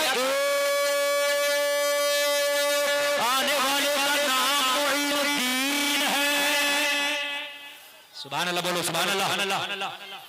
न तीर न तलवार न तख्त न ताज न फौज न सिपा, खाली सर पे इमामा, चेहरे पे दाढ़ी, हाथ में तस्बीह, बगल में मुसल्ला, लब पे जारी अल्लाह अल्लाह अल्लाह। अकेला अकेला अकेला आया था, अकेला, मगर दोस्ती अल्लाह से करके आया था। दोस्ती किससे करके आया था? अकेला आ गया, देखा कौन है, कहा अकेला है, पता नहीं, तरीका अलग है, इबादत का तरीका अलग है, खाने का तरीका अलग है, सोने का तरीका अलग है, बैठने का तरीका अलग है। सब करते थे दुनियादारी के, दुनिया वाले, दुनिया को देख करके काम। और मोइनुद्दीन नबी की सुन्नत के मुताबिक करता था, है ना? अगर तुम नबी की सुन्नत के मुताबिक खाओ तो दुनिया से खाना अलग हो जाएगा, पियो तो तुम्हारा पीना अलग हो जाएगा, सो तो सोना अलग हो जाए। राजा बोला ये कौन है जो अकेला आया है, इबादत का तरीका अलग, रहने का तरीका अलग, उठने का, बैठने का, खाने का, पीने का तरीका अलग। किसी ने कहा अपने आप को आने वाला मुसलमान कहता है। क्या कहता है? मुसलमान कहता है कि मैं मुसलमान हूँ। सैयद साहब तशरीफ नारा लगा, हम खाना खाते तो मालूम है किस तरह खाते खाना? जैसे मेरे नबी खाते, दस्तरखान बिछाया, टोपी है, बिस्मिल्लाह पढ़ के खाना खाया जा रहा। ये सहाबा का खाना खाने का तरीका, और सहाबा जब खाना खाते कभी दस्तरखान पे गिर जाता तो उसे भी उठा के खाते, इसलिए कि दस्तरखान का गिरा उठा के खाना मेरे नबी की सुन्नत है। बोलो ना यार सुभान अल्लाह। नबी की सुन्नत। और लोगों कपड़ा पहनो तो मुस्तफा की सुन्नत को देखो क्या है, और लोगों पानी पियो तो देखो मुस्तफा की सुन्नत क्या है, और लोगों बात करो तो देखो मुस्तफा की सुन्नत क्या है। हमने तो कपड़े पहने तो इतने ओछे, इतने तंग कपड़े पहने। ए मेरे भाई जरा इधर शोर न मचाएं होटल वाले यार, आप शोर मचाओगे तो कितनी गलत बात है, इसलिए कि बेअदब बेनसीब बादब बानसीब होता। अगर आप मुस्तफा के जलसे का अदब न कर पाए मेरे भाई तो तुम्हारा यहाँ सुनने का फायदा क्या? मेरे भाई अदब भी जरूरी है, खाली सुन लेना मकसद नहीं है, अदब के साथ सुनो तब तुम्हें कुछ पता चले। हजरत उमर ने हजरे अस्वद को चूमा, तो चूम के कहा हे हजरे अस्वद। उमर ने इसलिए नहीं चूमा कि तू गुनाहों को चूस लेता है, तू जन्नत का पत्थर है, बस मैंने तो इसलिए चूमा कि तू ये चूमना मेरे नबी की सुन्नत है ना? तुम कहते हो यार ये अच्छा नहीं लगता, ये पहनावा अच्छा नहीं लगता, वो पहनावा अच्छा नहीं लगता, यार तुझे अच्छा नहीं लगता, बस ये सोच के पहन ले, ये सोच के ये काम कर ले कि ये काम करना मेरे नबी की सुन्नत है, ये सोच के अगर करेगा तो तेरे काम में भी बरकत हो जाएगी, दोस्ती मदीने वाले मुस्तफा से हो जाएगी, मदीने वाले मुस्तफा से। और नबी की दोस्ती और दुनिया की दोस्ती में फर्क इतना है कि दुनिया वालों से दोस्ती करेगा तो ये कब्र के अंदर तुझे डाल के वापस आ जाएंगे, और दोस्ती मुस्तफा से करेगा जब तू कब्र में जाएगा फरिश्ते तुझे उठाएंगे, तुझे सवाल करेंगे, तू घबरा रहा होगा, अंधेरा घर होगा, अकेला तन्हा होगा, जब कब्र में तू घबरा रहा होगा तो एक आवाज आएगी, ओ मेरे गुलाम घबराने की जरूरत नहीं है, जहां बाकी मोहब्बत बाकी सब काम ना आएगी वहां मदीने वाले की रहमत आएगी। कब्र में आवाज आएगी, कब्र में मदीने वाले पुकारेंगे, फरिश्तों से कहेंगे ओ फरिश्ता आज इसे न जगाओ, आज मुझसे पूछो ये दुनिया में मेरी सुन्नतों को जिंदा करके आया है। अरे तुम्हें तो खाना ही है, अगर सुन्नत के मुताबिक खा लो तो यही सवाब, तुम्हें तो पी नहीं है, अगर नबी के सुन्नत के मुताबिक पी लो तो यही इबादत, तुमने तो कपड़े पहन नहीं है, अगर नबी की सुन्नत के मुताबिक पहन लो बात है क्या मेरे भाई, है क्या ना? तुम्हें तो यार करना ही है ये काम, लेकिन सुन्नत के मुताबिक कर लो तो यही इबादत हो जाएगा और यही दोस्ती का सबब बन जाएगा, यही तेरी दोस्ती का सबब बन जाएगा। ओ लोगों तीसरी दोस्ती और सुनो, कुरान कहता वल्लज़ीना आमनू, और तीसरी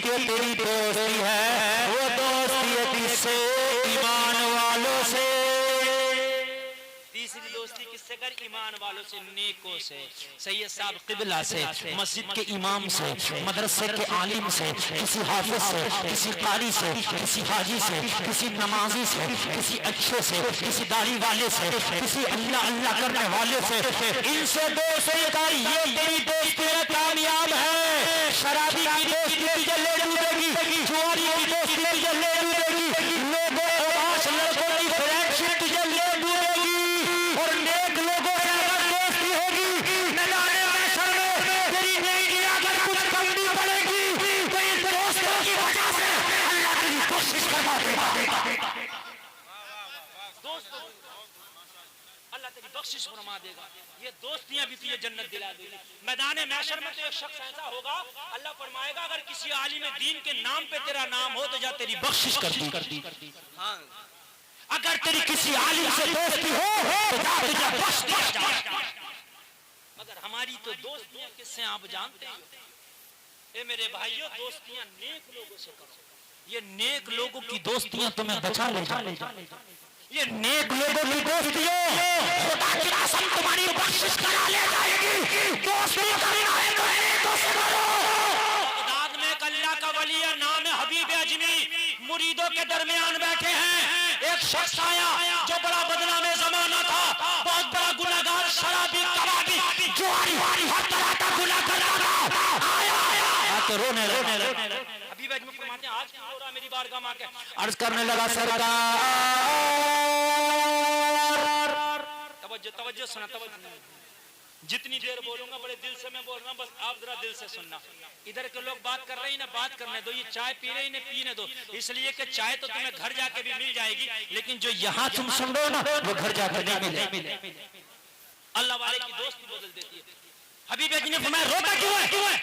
अर्ज की सरकार, आज एक 12 साल के लड़के से मेरी दोस्ती हो गई, मगर ये 12 साल का मेरी दिल की दुनिया बदल के चला गया। 12 साल। हबीब अजमी फरमाते क्या हुआ? अब करता सरकार, होना क्या था, ये कल की बात जो कल गुजर गया। तवज्जो सुनना, कल की बात है हुजूर।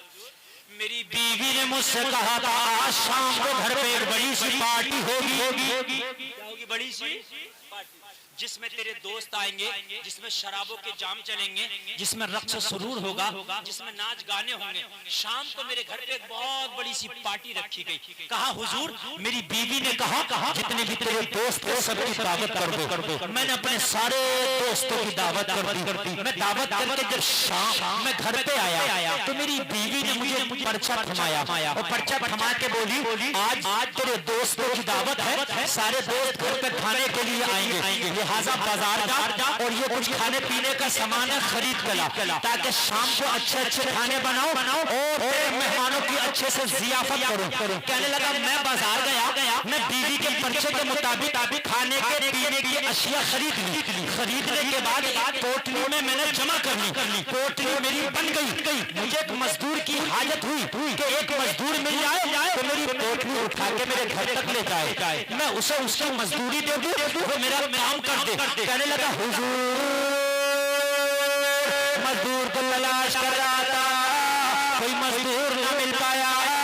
थोड़ी देर के बाद 2 कदम आगे रखे मैं मजदूर की तलाश में निकला तो एक 12 साल का बच्चा था, चेहरे पे हुस्न की बरसात थी, निगाहें झुकी थी, बाजार में खड़ा था।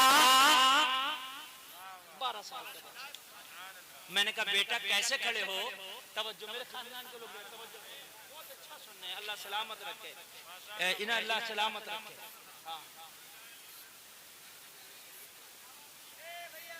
आप बोल लेते ये नहीं मानेंगे, आप सुनते रहिए, मुझे इनसे कोई सरोकार नहीं, बस आप सुनते रहिए, इसलिए कि जिस दिल का अदब निकल जाता है ना उस दिल पे कोई बात असर नहीं करती है। कितना भी बोलिए, जो मुअद्दब लोग होते हैं उन्हीं के दिलों पे बात असर करती है। ये अपनी बातों से बाज नहीं आएंगे तो आप सुनने से बाज ना आए, है ना? इन्हें अगर जिद है बिजलियां गिराने की तो हमें भी जिद है कहीं पे आशियां बनाने। क्या बात। मैं जब डिस्टर्ब नहीं नहीं तो आप डिस्टर्ब मत होइए। इंशाअल्लाह ऐसा सुना के जाऊंगा कि परसों तक नहीं बरसों तक याद रखोगे। 12 साल का बच्चा खड़ा था बाजार में, हबीब अजमी की बारगाह में ये शख्स अर्ज करता, हुजूर मैंने बच्चे से कहा बेटा कैसे खड़े हो? बच्चे ने जवाब दिया मैं मजदूर हूँ, एक गरीब हूँ, मैं मजदूरी की तलाश में खड़ा हूँ, मुझे मजदूरी चाहिए। हबीब अजमी की बारगाह में अर्ज करता, मैंने कहा बेटा मुझे मजदूर चाहिए, तुझे मजदूरी चाहिए, आ मेरी पोटली उठा के मेरे घर तक ले चल, मैं तुझे तेरी मजदूरी दे दूंगा और तेरी शक्ल में मुझे एक मजदूर मिल जाएगा। बच्चे ने कहा ठीक है। बच्चा आ गया, पोटली को देखा, पोटली का वजन ज्यादा था, बड़ी थी, सामान ज्यादा था। बच्चे ने कहा मेरी उम्र कम है, तेरी पोटली का वजन ज्यादा है, लिहाजा मैं न ले जा पाऊं। हबीब अजमी की बारगाह में अर्ज करता, हुजूर मेरे दिल में तो अंधेरा था, मुझे बच्चे पर रहम ना आया। मैंने कहा तू जा, मैं किसी और जवान मजदूर को तलाश कर लूंगा, वो ले जाए। बच्चे की आंख में आंसू आ गया, कहने लगा मैं सुबह से मजदूरी तलाश कर रहा हूँ, मुझे कोई मजदूरी नहीं मिली। अगर तेरी पोटली भी मैंने छोड़ दी तो हो सकता खाली हाथ जाना पड़े। मेरी माँ फाके से घर में मेरा इंतजार कर रही है, बेटा कमा के लाएगा तो घर का चूल्हा जलेगा। अगर तेरी पोटली मैंने छोड़ दी तो हो सकता मेरी माँ को फाके से सोना पड़े। एक काम कर, तेरी पोटली का अगर वजन ज्यादा है मगर उठवा के मेरे सर पर रख दे, जो होगा देखा जाएगा, लेकिन माँ को फाके से आज नहीं सोने दूंगा। आज माँ को फाके से नहीं सोने दूंगा। मेरी माँ घर में इंतजार कर रही होगी, मैं छोटे छोटे काम करता हूँ, बच्चा हूँ। कहने लगा मेरे तो दिल में रहम था ही नहीं, मैंने बच्चे से 3 दिनार मजदूरी तय की और पोटली उठा के बच्चे के सर पर रख दी। जैसे बच्चे के सर पे पोटली रखी, बच्चे के कदम कांपने लगे, बच्चा थर्राने लगा, बच्चा चला तो सांस फूलने लगा, बच्चा चला तो पसीने में कपड़े भीग गए। मगर मुझे तो तरस ही नहीं आता था, मुझे तो रहम ही नहीं आता था, इसलिए कि गुनाहों से दिल काला हो चुका था। जब दिल गुनाहों से काला होता है तो लोगों रहम नाम की चीज निकल जाती है दिल से, और जिस दिल में रहम नहीं बसता उस दिल में ईमान नहीं बसता। जहाँ ईमान होगा वहाँ रहम होगा, जहाँ ईमान होगा वहाँ सखावत होगी, जहाँ ईमान होगा वहाँ लोगों को दर्द भी पाया जाएगा। कहने लगा हुजूर, बच्चा चलने लगा, मैं भी साथ साथ चलने लगा। बच्चे का गुजारा एक बस्ती से हुआ, मैं भी बच्चे के साथ साथ था। दोपहर का टाइम था, ज़ोहर की अज़ान उस बस्ती की मस्जिद में मुअज्जिन पढ़ रहा था। बच्चे के कान में अज़ान की आवाज आई, मेरी पोटली बच्चे ने जमीन पर रख दी। मैंने कहा बेटा क्या थक गए हो, क्या सांस फूल गया है? बच्चे ने जवाब दिया थकने की वजह से नहीं, सांस फूलने की वजह से नहीं, बल्कि अज़ान हो रही है, अल्लाह का बुलावा आ गया है। अब पहले नमाज पढ़ेंगे, बाद में तुम्हारा काम करेंगे। सुभान अल्लाह, सुभान अल्लाह। पहले नमाज पढ़ेंगे, बाद में तुम्हारा काम करेंगे। इसलिए कि हमने पहले अल्लाह का बुलावा आया है, अब हमने पहले नमाज पढ़ना है, बाद में तेरा काम करना। हबीब अजमी की बारगाह में अर्ज करने लगा, हुजूर 12 साल की उम्र और बच्चे की नमाज की ये पाबंदी। जब मैंने देखा तो मेरा दिल जो अब तक सख्त था, काला था, दिल मचलने लगा और दिल की सख्ती नरमी में बदलने लगी। आपका रंग अगर गाढ़ा होगा तो आपका रंग चढ़ जाएगा, और आपका रंग हल्का होगा तो आप पे किसी का रंग चढ़ जाएगा। बात समझ रहे हैं कि नहीं? आप कहते हो मैं शराबियों में बैठा शराब पीने लगा, बीड़ी बाज में बैठा बीड़ी पीने लगा, गुटखा का बाज में बैठा गुटखा खाने लगा। ओ भाई उसका रंग क्यों चढ़ गया? शराबियों में बैठा था तो शराब छुड़वा देता, तेरा रंग चढ़ना चाहिए था। बेनमाजियों में बैठा तो उन्हें नमाज पढ़वा देता, तेरा रंग चढ़ना चाहिए था। बेनमाजी क्यों हो गया? तू उनमें बैठ के शराबी क्यों हो गया? तू उनमें बैठ के जवारी क्यों हो गया? तेरा रंग हल्का था, रंग अपना गाढ़ा कर ले, जहां तू जाएगा अपने रंग में रंग डाल। बच्चा 12 साल का है, ये पूरा जवान है, मगर बच्चे का रंग गाढ़ा। कहने लगा बच्चे ने जब अजान की आवाज सुनी, कोई पुकारने वाला पुकार रहा था मस्जिद में, अल्लाहु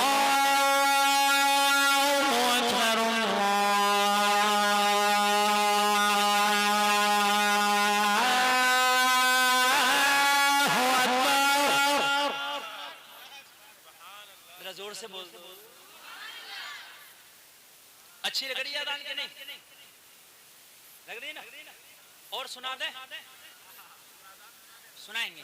नमाज पढ़ोगे? अरे बोलो इंशाअल्लाह। सही है, साहब को गवाह बना के यार वादा करो, मैदान महशर में ये तुम्हारी गवाही देंगे, तुम्हारे हाथ बोलेंगे गवाही देंगे। जलसे में नमाज का वादा किया था, फिर नमाज छोड़ा ही नहीं, मगर कभी नमाज ना छूटे। बोलो इंशाअल्लाह। अल्लाह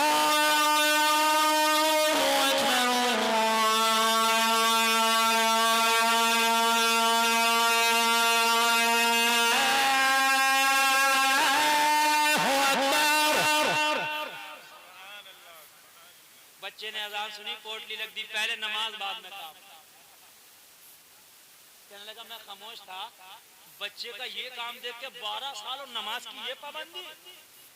मैं खामोश था, बच्चे ने सोचा ये नमाज की इजाजत नहीं देगा, डाकू जुआरी शराबी ये कहां से नमाज की इजाजत दे दे। बच्चे ने मालूम है क्या जवाब दिया? अगर अच्छा लगे तो सुभान अल्लाह बोल देना।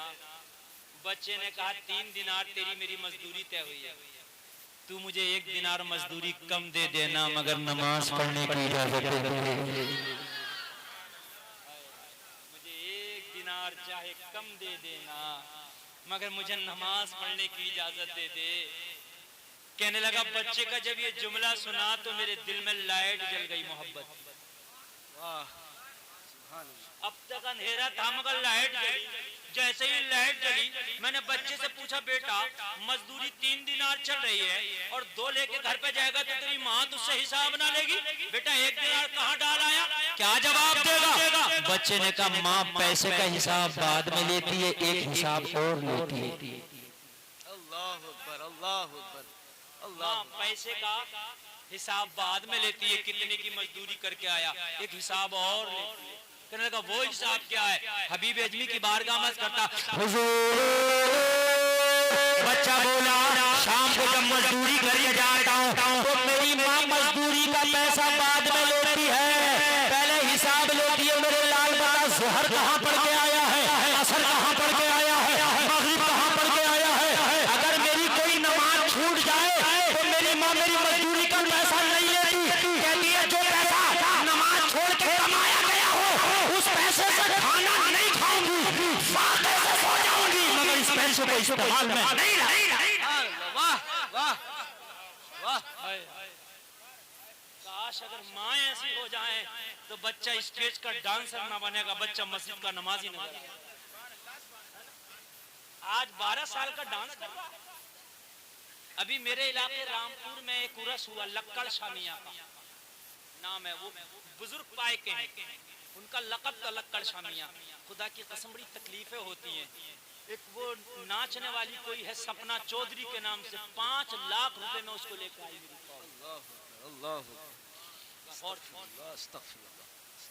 5 लाख रुपए में उसको लाई, कहा लक्कड़ शाह मियां के मजार के उसमें नाचने। हाय हाय, जिस कौम की बेटियां अपने बापों के घरों में जवान इसलिए बैठी हैं कि उनके बापों पे इतना पैसा नहीं कि उनका डोला विदा कर सकें, वो कौम 5-5 लाख की रक्कासा को बुला।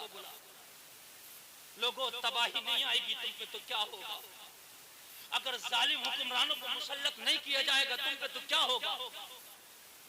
बताओ, अल्लाह नाराज नहीं होगा तो क्या होगा? मुझे बताओ। हमारे उर्स में शेख शेली आ रहा, 1.5 लाख के मुकाबले कव्वालियां हो रही हैं हमारे उर्स में। मुझे बताओ मेरे भाई हो, कहाँ चले गए? तुम्हारी कौम की कितनी गरीब बच्चियां हैं कि आज भी जवान है मगर निकाह इसलिए नहीं कि उनके बापों पे इतना पैसा नहीं। उर्स करो मगर उर्स पर किसी रक्कासा को न लाओ 5 लाख में। वो 5 लाख का चंदा करके लोगों 15-20 बेटियों का इज्तिमाई निकाह करा दो उर्स के नाम पे। ज़माना तुझे भी याद करेगा, तेरे उर्स को भी याद करेगा। क्या बात? पटेल शाह बाबा का उर्स है, 5 ही बच्चियों का सही चंदा करा और चंदा करा के 5 बच्चियों का निकाह। क्या बात, वाह, सुभान अल्लाह, सुभान अल्लाह। जिस कौम की बेटियां जवानी में घर बैठी हैं कि उनके बापों पे इतना पैसा नहीं, वो कौम तरक्की करेगी? खुदा की कसम खा के कहता हूँ तरक्की नहीं करेगी, इसलिए कि रस्सियां सब अल्लाह के हाथ में हैं। जिसकी रस्सी खींच ली वो खिंच जाएगा, जिसे छोड़ दी वो बढ़ जाएगा। रस्सियां अल्लाह के हाथ में है भाई, रस्सियां अल्लाह के हाथ में। आज के 12 साल का बच्चा डांस देख रहा, आज 12 साल का बच्चा यार सब कुछ कर रहा, सारे फैशन में आ गया। क्यों? इसलिए कि जब छोटा था तो माँ ने ए फॉर एप्पल सिखाया, इसे गाना सुनाया, कार्टून दिखाया। अगर इसकी माँ इसको अलिफ से अल्लाह सिखाई होती, बा से बिस्मिल्लाह सिखाई होती, तो ये बड़ा होके छोटा पतलू मोटा पतलू नहीं देख रहा होता, मोटू पतलू का कार्टून नहीं देख रहा होता, छोटा भीम नहीं देख रहा होता, कुरान शरीफ की किसी सूरत की तिलावत कर रहा होता। वाह। आज माए क्या करती है, मोबाइल में दे दिया और वो मोटू पतलू दिखा रही है। हाँ ये चल रहा है। बच्चे, हमारा बच्चा मौलाना मानता ही नहीं, हर वक्त कार्टून देखता। और मेरी बहन मानता क्यों नहीं? पहले तूने कार्टून दिखाया तब ना कार्टून देखने की आदत पड़ी। गौसे आजम तक दुनिया में आए थे तो इनकी आदत तो कुरान पढ़ने की थी, इसलिए कि माँ कुरान पढ़ती थी तो बेटा भी कुरान पढ़ता था। सुभान अल्लाह, सुभान अल्लाह। तू कार्टून दिखा रही है तो बेटा तो देखेगा ना कार्टून। बड़ा हुआ मेरा बेटा तो बड़े फैशन में, मानता ही नहीं बात, मानेगा कैसे जब तूने मनाया नहीं ना। जब तुम्हारे बच्चे छोटे छोटे हुआ करे तो इन्हें मोबाइल के कार्टून मूवी कल की माँ अगर बच्चे को परवान चढ़ाती थी तो गोद में बिठा लिया, और कोई माँ अपने बच्चे के मुंह में पिस्तान दे के अपनी छाती का दूध पिला रही है और सूरह यासीन की तिलावत कर रही है। सुभान अल्लाह। माँ बच्चे को दूध पिला रही है, सूरह रहमान की तिलावत कर रही है, माँ बच्चे को दूध पिला रही है और बच्चे को ठोकियां देती जा रही है और सुनाती जा रही है। तुम सो जाओ या मुस्तफा कहते कहते, खुले आंखों से अला कहते कहते,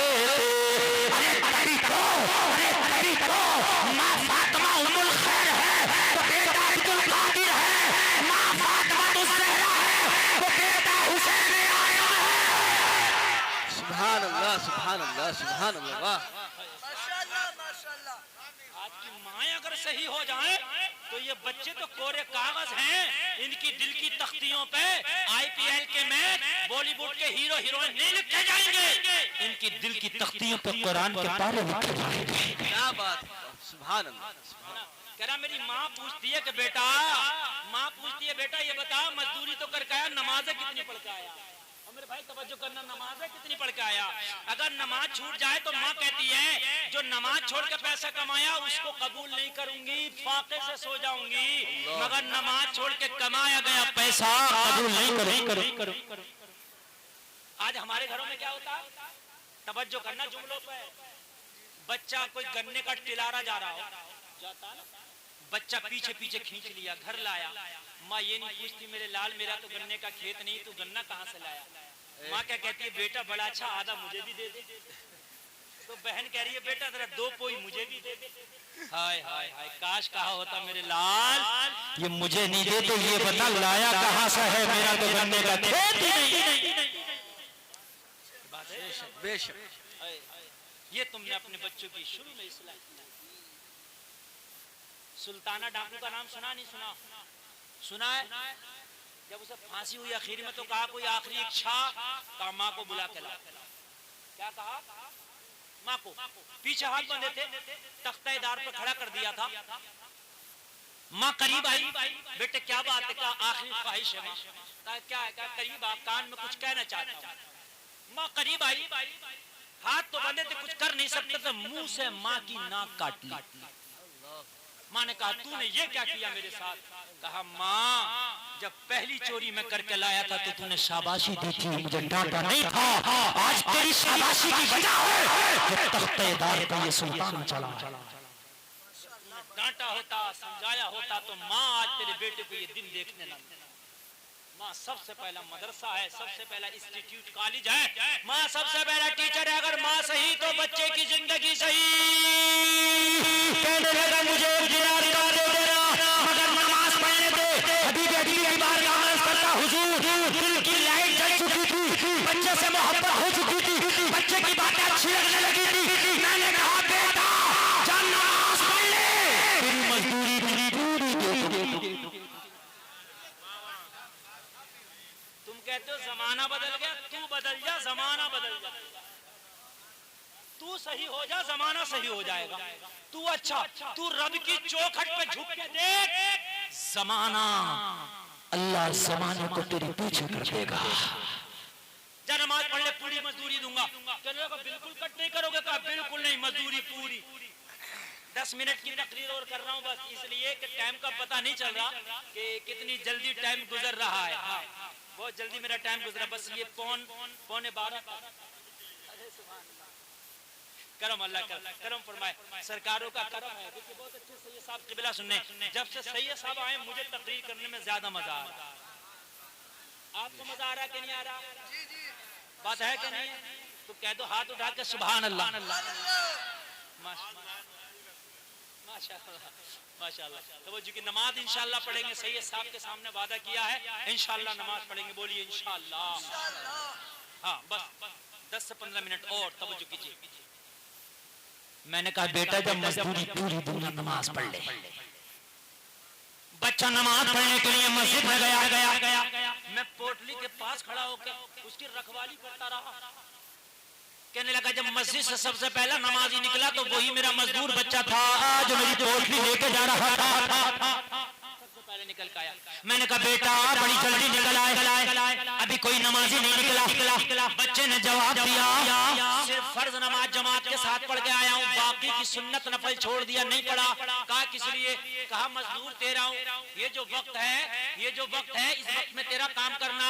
अगर तुझे तकलीफ हो गई तो मेरी रोजी हराम हो जाएगी। सुन्नत और नफल मसला ये है कि मस्जिद के बाद घर में भी पढ़ सकते हैं। फर्ज नमाज जमात के साथ मस्जिद में और सुन्नत और नफल घर पढ़ी जा सकती है। तेरा काम पूरा करने के बाद अपने घर जाके बाकी की नमाज पढ़ लूं। सुन्नत और नफल जो मेरा बचा है तुझे भी तकलीफ ना हो। हाय हाय कहने लगा इतना कहा तो दिल की दूसरी लाइट जल गई। अरे बोलो ना यार सुभान अल्लाह। अब तो दिल चाह रहा था बच्चा बच्चा नहीं है, ये इजाजत दे तो इसे मुर्शिद बना लूं, मैं मुरीद हो जाऊं। क्या जमाना है, कभी यूं भी सजा देता है, मेरा दुश्मन मुझे जीने की दुआ देता है।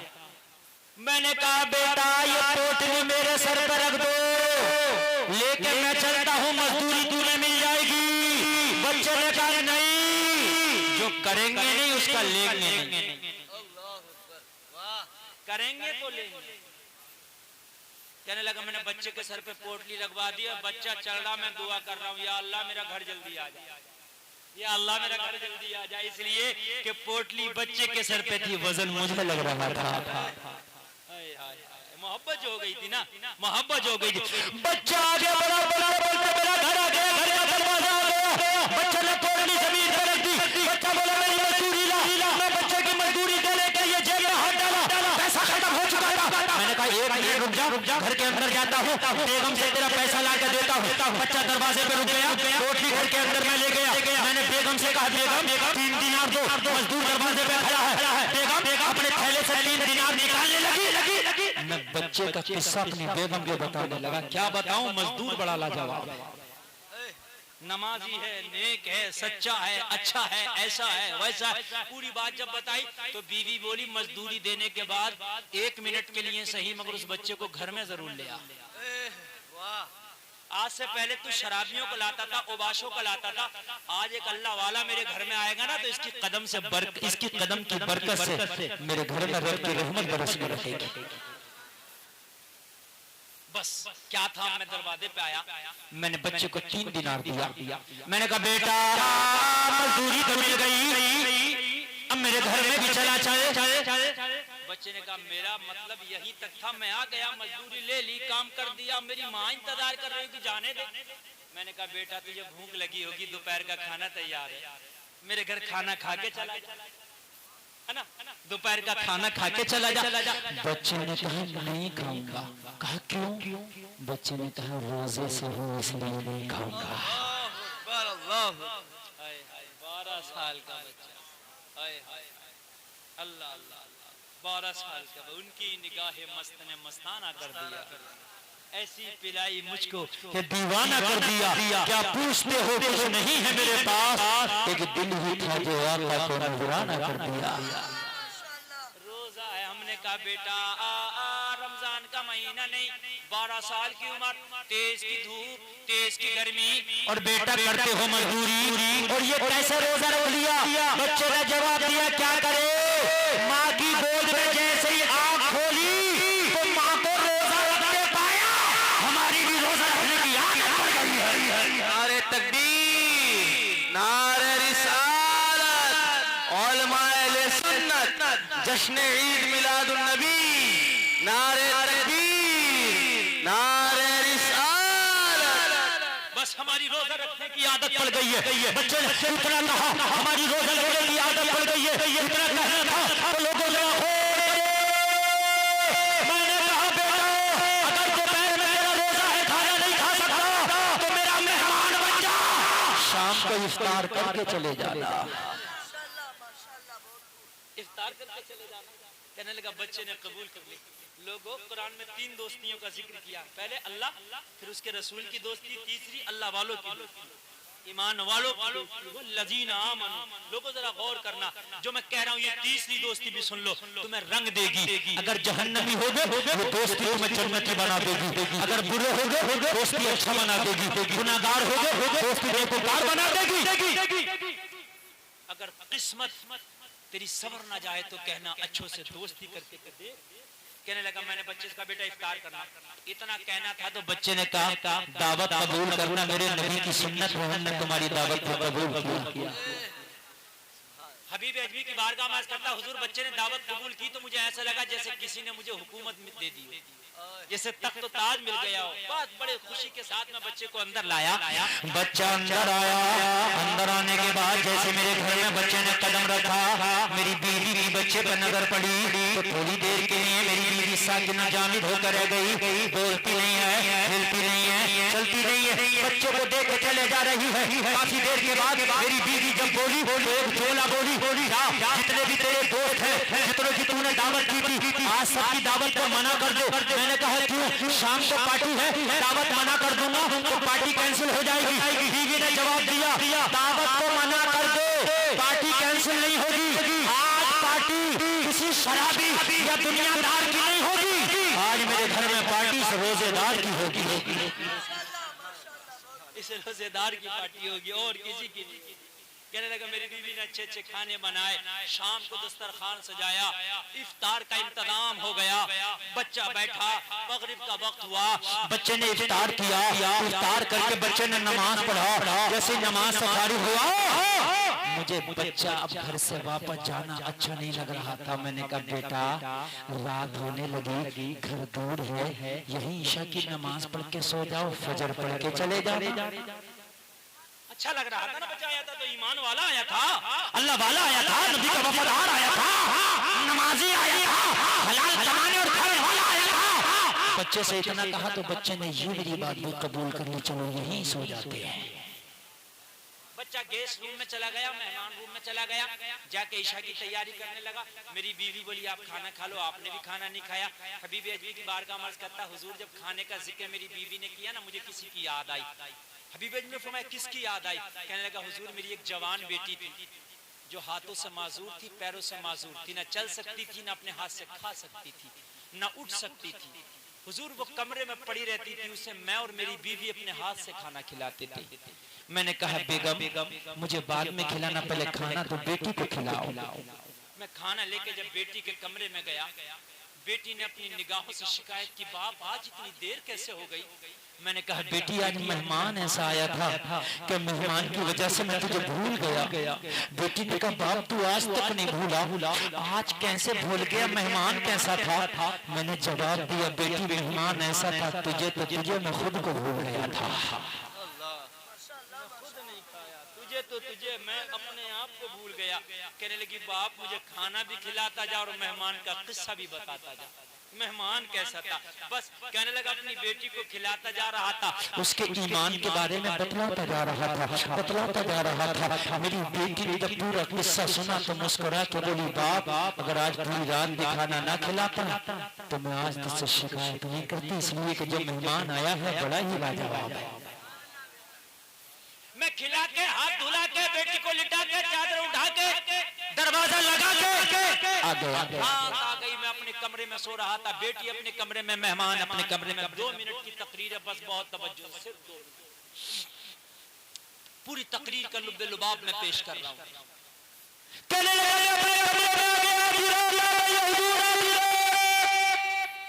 मैं सो रहा था, सारे शहर के लोग सो गए।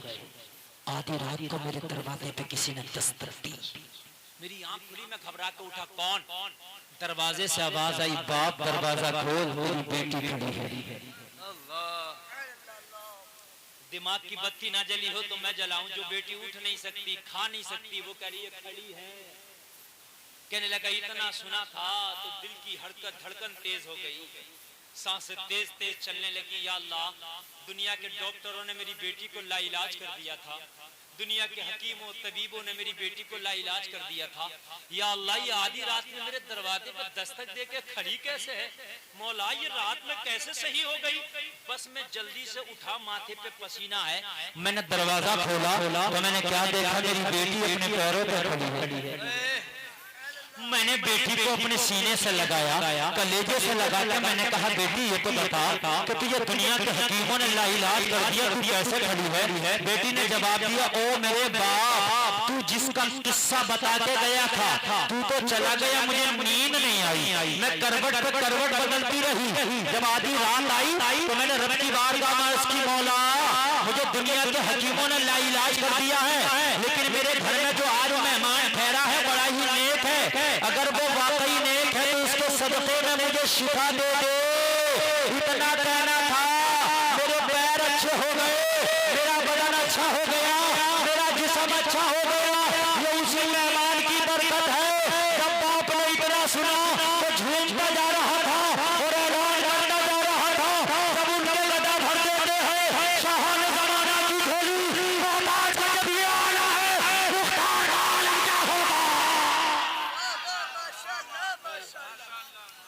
बेटी झूमती जा रही थी, ऐलान करती जा रही थी, निगाहे वली में वो तासीर देखी, बदलती हजारों की तकदीर देखी।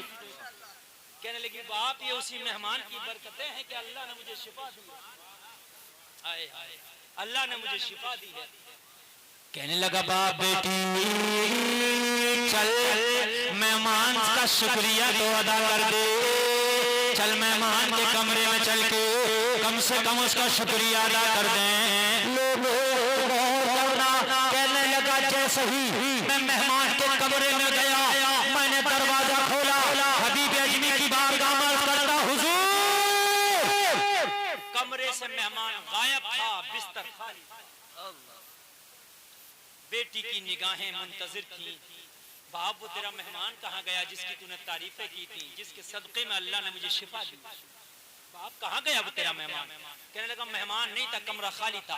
मैंने मेहमान का जब बिस्तर तलाशी ली तो उसमें कागज का पुर्जा मिला बिस्तर पर। मैंने जब उठाया, खोल के पढ़ा तो उस कागज के पुर्जे में लिखा था हमने तुम्हारा घर छोड़ दिया है इसलिए कि हमारा राज खुल गया है, हमारा राज खुल गया है। और आगे लिखा था अगर वाकई तुझे हमसे मोहब्बत हो गई है तो हम घर से तो चले गए हैं, अगर वाकई मोहब्बत हो गई है तो आज के बाद तू और तेरी बीवी तौबा कर लेना, दुनिया में मुलाकात ना हुई तो क्या हुआ, मैदान महशर में मुलाकात होगी। और आज तेरा रिश्ता मदीने वाले मुस्तफा से जोड़ के जा रहे हैं। सुभान अल्लाह बोलो यार। ये अल्लाह वाले लम्हों में वो मंजिलें तय करा देते हैं लोगों जो सदियों में तय नहीं। तेरे दिल में मोहब्बत हो गई है हमसे तो तेरा रिश्ता मदीने के मुस्तफा से जोड़ के जा रहे हैं। हराम काम छोड़ देना, और अगर तुझे कुछ चाहिए तो मदीने वाले मुस्तफा का वसीला दे के मांगना, अल्लाह तुझे सब कुछ अता कर देगा। मगर जिसके दिल में नबी की मोहब्बत बैठ जाए मियाँ, फिर दुनिया की दौलत की तो कोई हैसियत ही नहीं रह जाती, दुनिया की दौलत की तो कोई औकात ही नहीं रह जाती। अब तो नबी की मोहब्बत दिल में घर कर गई। हबीब अजमी की बारगाह में अर्ज करता हुजूर बच्चे की सूरत निगाहों में बस गई। आधा मिनट जरा ध्यान देकर सुनिए। बच्चे की सूरत हुजूर निगाहों में बस गई, मदीने वाले की मोहब्बत सीने में घर कर गई। बस ये पुर्जा पढ़ना था, ये कागज के टुकड़े की लाइन पढ़नी थी। अब जब इतना सुना तो हराम काम छोड़ देना, मैंने तौबा कर ली, आज के बाद कोई हराम काम नहीं करूंगा। उसमें था जो चाहो मांग लेना, नबी के वसीले से मिल जाएगा। हबीब अजमी की बारगाह में अर्ज करता हुजूर मैंने मांगा। हबीब अजमी फरमाते क्या मांगा? तो बेदख्शा फारसी की ज़बान में मांगा। झूमता जा रहा था और मांगता जा रहा था, इतना तू करम करना वो नरकी से मस्ताना, जब जान लबों पर हो तुम सामने आ जाना। दुनिया में मुझे तुमने जब अपना बनाया है, मैं शर में भी कह देना ये है मेरा दीवाना। शर में भी कह देना ये है मेरा दीवाना, ये है मेरा दीवाना। एक सिहाबी रसूल हैं, तकरीर खत्म, वुजू का लोटा भर के नबी को देते हैं। नबी ने फरमाया मांग ले। कहा आका कुछ नहीं चाहिए, जैसे दुनिया में गुलाम बनाया है जन्नत में भी अपना गुलाम बना देगा। आका जैसे दुनिया में अपना पड़ोस दिया है, अपना कुर्ब दिया है, जन्नत में भी बस अपना पड़ोस अता कर देना, वो कुर्ब दे देना और कुछ नहीं चाहिए। लोगों जब इश्क होता है जुमले बदलते हैं, माना वही रहता है। वही तो एकदम शाबाशी उस सहाबी के जुमलों को अपनी इसमें नोट कर रहे हैं। और ये आशिक रसूल जो हुआ है ये तेरे शाबाशी की ज़बान बोल रहा है। दुनिया में मुझे तुमने जब अपना बनाया है, मैं शर में भी कह देना ये है मेरा दीवाना।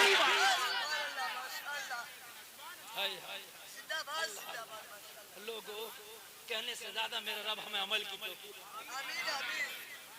ए नौजवानों, आज के बाद ये जितनी टपोरी दोस्तियां सब खत्म कर दो, जितनी फ्रेंडशिप है सब खत्म कर दो। बस दोस्ती अल्लाह से दोस्ती के लिए नमाज कायम करो। दोस्ती रसूलुल्लाह से दोस्ती के लिए रसूल की सुन्नतों को अपनाना शुरू कर दो। और तीसरी दोस्ती ईमान वालों से होगी। ये तीन दोस्तियां इंशाअल्लाह तुझे जन्नत का हकदार बना देंगी। सुनने में कोई खता हुई हो तौबा करता हूं, मौला माफ फरमाए। एक बार कलमा शरीफ पढ़िए, ला इलाहा इल्लल्लाह मुहम्मदुर रसूलुल्लाह। इस्लाम जिंदाबाद, व मा अलैना इल्लल बलाग।